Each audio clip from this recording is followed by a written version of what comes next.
Europe used to be a solid home. Not perfect, but stable, orderly, and reliable. But today, things are changing in a quiet and dangerous way. Hungary openly challenges Brussels. Poland chose national law over EU law. Italy asked directly, how much do we contribute, and what do we get in return? Even Germany and France, the two pillars of the alliance, no longer speak with the same voice when their interests are affected. The EU still exists on paper, but in reality, every country is renegotiating its position every day. If an alliance is truly strong, it doesn't need to constantly convince its members that staying is the right thing to do. So the question to ask today is not, who will leave the EU next, but rather, what is making so many people feel like they want to keep their house keys in their own pockets? There's a rather common misunderstanding when talking about Europe today. That is to think that Europe is getting poorer. Actually, no, Europe is not poor. The houses are still beautiful, the roads are still good, the welfare is still there. The problem lies elsewhere. Europe is standing still. If you went back in time to the early 1990s, the feeling was very different. At that time, Europe was the center of the developed world, strong industry, major brands, and a high standard of living. The US and Europe are almost equal in economic size. How about now, while the US continues to expand, innovate constantly, and attract capital and talent from all over the world? Europe's economic share of the global landscape has gradually shrunk with each decade. It's not because the US played dirty, it's not because someone is plotting, but because one side was running and the other was walking. Imagine it like this. America is like a city that's always under construction, with the sounds of drilling and machinery, noisy, chaotic, sometimes very annoying, but constantly being rebuilt. Europe is like a perfectly preserved old neighborhood. Order, safe. Everything is up to standard. But there are no new flaws. This is very clear in how the two sides invest in the future. European businesses spend significantly less on research and development compared to the US. It's not that they don't know R&D is important, but that the system makes it expensive and cumbersome to take risks. What about startups? Many good ideas are born in Europe, but when they need to grow, need capital, need space to experiment, they pack their bags and move elsewhere. It's not because they hate Europe, but because they need to breathe. A slightly bitter but very true saying goes like this: Europe is like an extremely well-run company, managing the books of the last century. Good management, good compliance, stable. But what about growth? And here's the most uncomfortable but unavoidable question. Stability without growth. Is it still stability? Because when the economy stagnates, everything else starts to strain. Budgets, welfare, the younger generation, and even faith in the future. So, before we talk about politics or protests, perhaps we should ask a simpler question. Will our children grow up in an aging Europe or a strengthening Europe? And that very question will lead us to the next issue, something that seems technical and dry, but lies at the heart of all tensions. The euro. If you find this kind of analysis worth thinking about together, please consider subscribing to the channel. No noise, just another honest conversation every day. Okay. If there's one thing that makes Europe look like a single entity, it's the euro. You go from Lisbon to Berlin, from Paris to Rome, holding the same banknote. It looks very united, very neat, very modern. But this is where misunderstandings can easily arise. Sharing money doesn't mean sharing the same financial personality. Many economists have likened it this way. The euro is like a joint account marriage, but each person grew up in a different family, a thrifty acquaintance who counts every penny. The other person is used to spending freely, thinking they'll manage to make ends meet somehow. The two of them could still live together, as long as their income increased steadily and no one asked too many difficult questions. The problem is, Europe has entered a period of weak growth, an aging population, high welfare costs, and expensive energy. When money becomes tight, seemingly small differences start turning into big arguments. And here's the important part. The ECB has to set an interest rate for a lot of different economies. It sounds like managing a large family, but the reality is almost a vest made to one size. Fits all 27 people. For thin people, it's too baggy. For large people, they can't button it. If the ECB raises interest rates to curb inflation, some countries will be able to withstand it and may even find it reasonable. But highly indebted countries with large deficits are being squeezed by rising borrowing costs. Conversely, if the ECB lowers interest rates to keep things calm, fiscally disciplined countries will look over and ask, why should I accept risk and rising prices just to make things easier for others? This is the design trap. Weak water saves, strong water is angry, and trust in fairness decreases. And if we don't save it, the market will panic, and the whole block will shake. And you don't need to be a bond expert to feel this. It's like traveling in a group of friends with a shared fund. When things are fun, you just let it go. But when it came time to pay the bill, there was always someone who looked at the invoice, frowned, and the atmosphere began to cool down. There's a thought-provoking quote. The euro did an excellent job of turning economic debates into moral arguments. Because when it's no longer just numbers, it becomes about who's right and who's wrong, who contributes and who benefits, who's disciplined and who's relaxed. And so the euro, created to unite Europe, inadvertently posed the most dangerous question for an alliance. Is unity about sharing responsibility, or just sharing the bill? What do you think? If you were in a high-contributing country, how much would you be willing to share? And if you live in a country under economic pressure, do you feel lectured by rules from afar? If you like a straightforward and no-nonsense style of analysis that just dissects the system's sore spots, you can subscribe to the channel. Not to agree, but to gain additional perspectives. And as the euro strained the bonds of trust between nations, the next thing to push it to its limits wasn't in the central bank, but out on the streets, in everyday life, migration, security, and a sense of loss of control. When people talk about Europe separating, many will immediately think of currency or economics.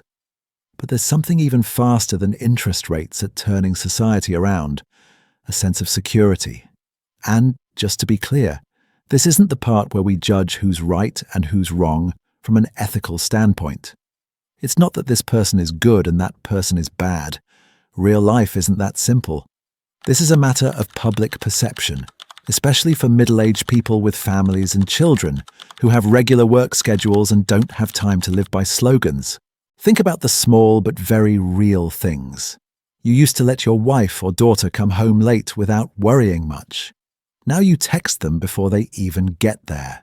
You used to ride the tram without needing to look around. Now you automatically choose a spot near the door. You used to believe calling the police would be enough. Now you hear people say, just don't make trouble. Those things don't appear in the 200-page reports, but it appears at dinner, in bar stories, and in ballots. The key point is, migration is no longer a marginal issue. It has become an emotional trigger for many political controversies because it is linked to three things that are extremely sensitive to Europeans: security, order, the future of their children.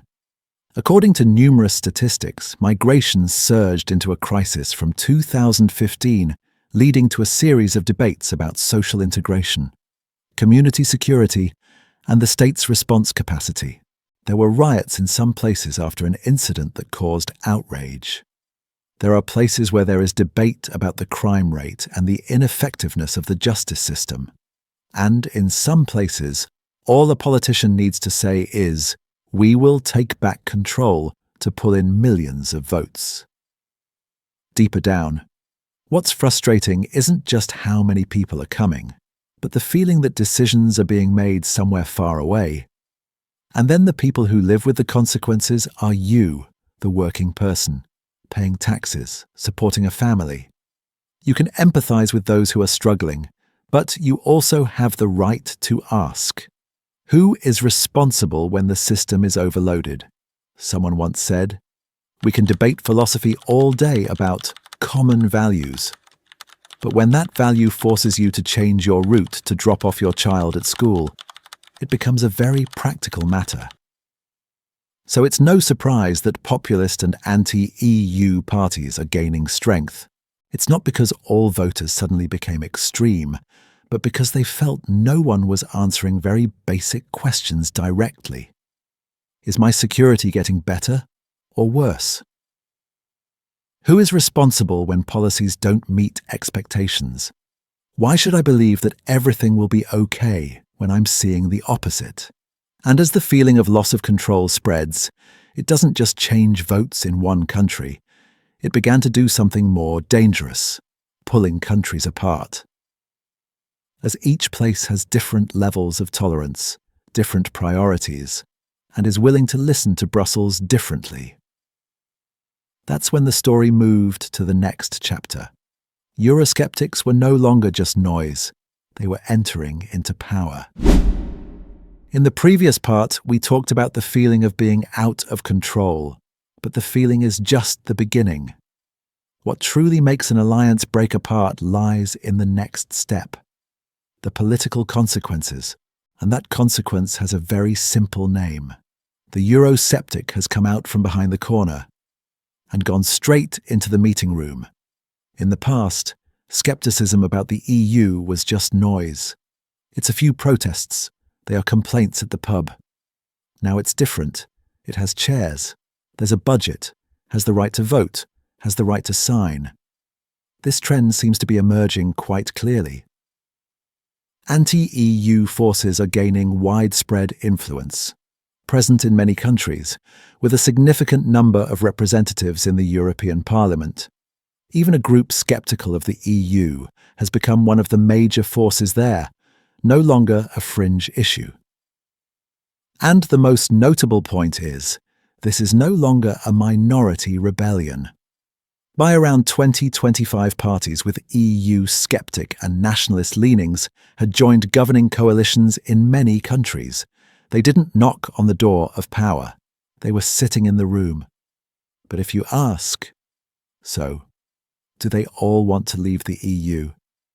The answer is often, not exactly. And this is the interesting part. Many parties are not campaigning on the slogan, "We will leave the EU tomorrow." They run on a more pragmatic message, directly targeting the psychology of middle-aged people. We want to regain control. We want to be less controlled remotely.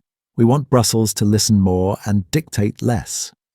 In other words, they don't necessarily want to demolish the house. They just want to keep the door key in their pocket. And if you look at it from the perspective of disintegration, this is even more concerning than an outright departure. Because a country leaving the EU is a big, difficult, expensive, and shocking event. But what about a country that stays and only starts following the law when it's convenient? 2 countries. 5 countries. By then, the EU still existed on paper, but functioned like a market where each stall set its own prices. This is why Brexit is important. Not because it will immediately cause the EU to collapse, but because it does something extremely dangerous to the political psyche. It proves that leaving is possible. And when something once considered utopian becomes precedential, movements elsewhere begin to say, we don't want to imitate, it's just, we want to have a choice. Yes, Brexit has its downsides. The evidence is significant economic losses and prolonged disruption. But the interesting thing is, for a segment of voters, that price is no longer a deciding factor. They began to view economic hardship as the cost of regaining autonomy. It doesn't sound romantic, but it's very real. And here's a gentle rhetorical question you can answer yourself. If the EU is really so good, why do more and more governments have to explain why they're still staying? Where do you think this skepticism will lead? Will it force the EU to reform to keep countries? Or will it turn the EU into a loose alliance where everyone is in the family photo, but each person is standing a little apart? If you like political analysis without shouting to be heard, please subscribe to the channel. Here we're not looking for people to hate, just reasons to understand. And when anti-EU forces came into power, the next story was no longer about what they said, but rather, what will they do with money, with laws, and with control? Especially as Brussels begins to look for ways to keep capital flowing. If you ask a European over 40 what keeps them up at night, the answer is rarely geopolitics or long-term vision. It's often very down to earth, savings, invoice, the future of the children, and a small but extremely dangerous feeling. I'm no longer in control of those things. Europe can endlessly debate common values, ideals, and who we are as a community. But at the end of the day, people still open their banking apps and wonder, am I moving forward, or am I just trying to stay afloat?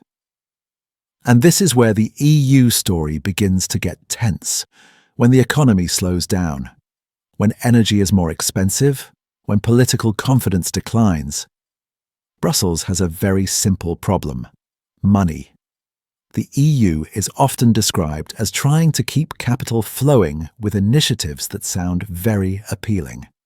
For example, the Savings and Investment Union SIU. The idea is to encourage people to invest their idle money instead of leaving it in their accounts. The goal mentioned is to unlock approximately 750 to 800 billion euros annually. Sounds very reasonable, doesn't it? But for middle-aged people, it's not just about investing well in the economy, but rather, who decides where to invest? Who bears the risk? And can you withdraw when needed? It doesn't stop there in many articles. A familiar approach is used to the point of being suspicious, automatic enrollment, automatic renewal.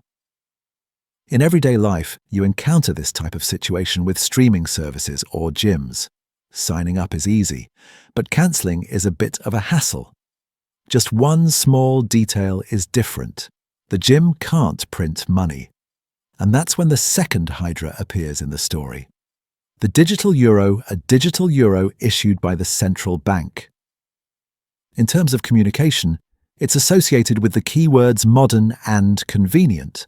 But in the same text, it's also juxtaposed with an idea that makes many people shudder: the ability to monitor transactions and impose usage limits according to the rules. Now let's be blunt, like in a bar, a man over 40 isn't afraid of technology. He's afraid of the feeling of being managed like a child. He can accept high taxes if he sees it in exchange for worthwhile services. But when someone starts talking about directing savings, encouraging in a way that's hard to escape, or turning money into something conditional, patience often runs out very quickly.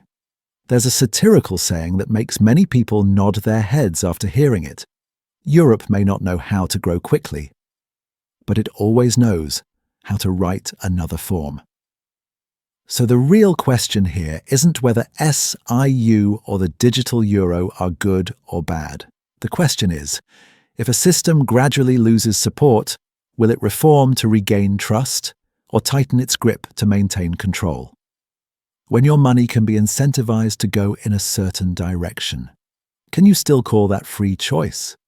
And if discontent spreads, will countries continue to agree with Brussels, or will they start saying, "Wait, is this my business?"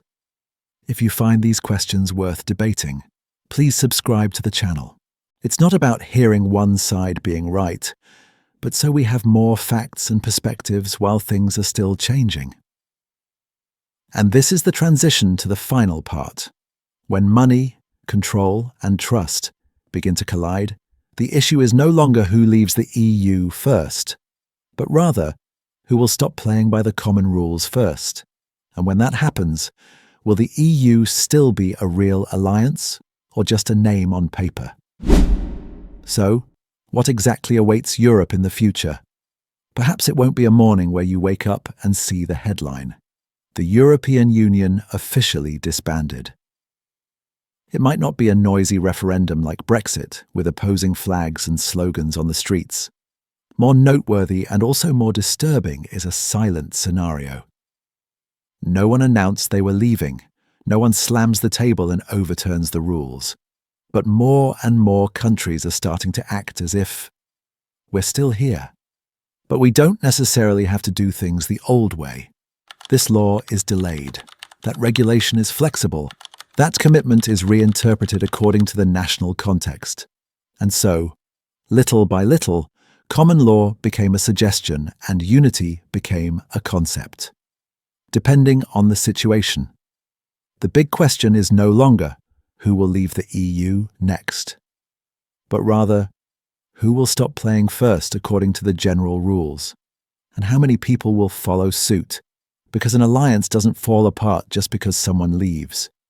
It fell apart when too many people stayed, but no longer believed in the same laws. Ask yourself a very ordinary question. If you were a government under domestic pressure, with a strained budget and angry voters, would you prioritize Brussels or the ballot box? If you're a citizen, seeing the cost of living rise, security decline, and the future dim, will you believe in long-term promises or react to what you see before you? And if each country has a different answer to those questions, what does a common Europe even mean? Perhaps the EU will reform. Maybe it will be more flexible. It's also possible it will try to maintain its current structure longer than people think. But one thing is becoming increasingly clear. Trust cannot be forced by regulation, and unity cannot be maintained solely by documents that grow thicker each year. Europe was once built on a very strong promise: stability, prosperity, and a shared future. The question of this moment is simply, how many people still feel that promise in their daily lives? I don't have a final answer. And to be honest, no one does. But this is a conversation Europe is forced to have, whether it likes it or not. What do you think? Is the EU facing reform or gradual disintegration? What makes you still believe in the European project or start to doubt it? Please leave your comments below. We don't need to agree here, just say what we really think. If you find this straightforward, unpretentious, and non-imposing style of analysis worth following, please consider subscribing to the channel. One conversation a week, deep enough to think about, slow enough not to get carried away by emotions. And one final note. The content in this video is intended to analyze economic, political, and social phenomena, does not represent any official organization or viewpoint, and is not financial or political advice. Let's see. Think about it and draw your own conclusions. Thank you for watching this far. See you in the next video, where we continue to ask difficult questions before the system forces us to answer.